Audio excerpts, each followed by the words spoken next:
आईला लोक रातचे नाईट ड्युट्या करतात आणि हे बघा आम्ही काय करतोय.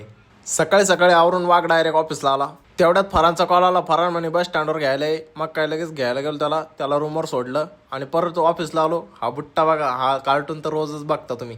पवन सर भेटले. पवन सर म्हणे ब्लॉग एकदम भारी बनवतोय आणि आमच्या काळूला कॅबिन साफ करायची सांगितली आणि इथे येऊन काहीतरी उलटेच कुटाने करत बसलाय. आपल्या भावासाठी खास डायलॉग रोहित भाऊ म्हणणार आहे काय.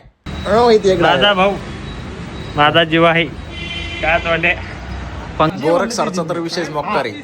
बट्ट्या म्हणे तुम्ही मला काही करा काहीच होत नाही, पण बट्टूच्याच अंगावर आलं.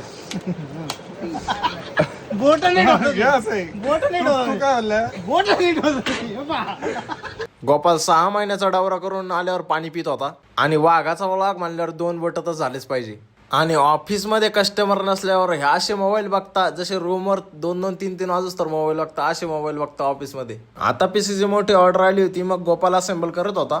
पीसीची डिटेल कमेंट मधल्या आयडीवर दिलेली आहे. गोडाऊनला थोडं काम होतं, मग काय आम्ही सगळे गोडाऊनला आलो. पण काम करून बट्टूला खूप घाम आला होता. पण घाम आणि आम्ही रातचे कुठे हिंडत होतो तर यांना रातच्या 3-3 वाजता भुका लागत. आता काय बोला यांना.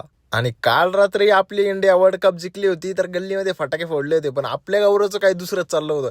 गौरवने आपण इथले फटाके उचलो आणि आपल्या रूम मध्ये जाऊन या पोराच्या अंगावर फोडू, पण आमचा प्लॅन काही सक्सेस झाला नाही कारण रूमवर गेल्यावर आम्हाला पेटीच सापडली नाही. बरं जाऊ द्या, चला भेटूया पुढच्या व्लॉगमध्ये. तोपर्यंत फॉलो करून घ्या.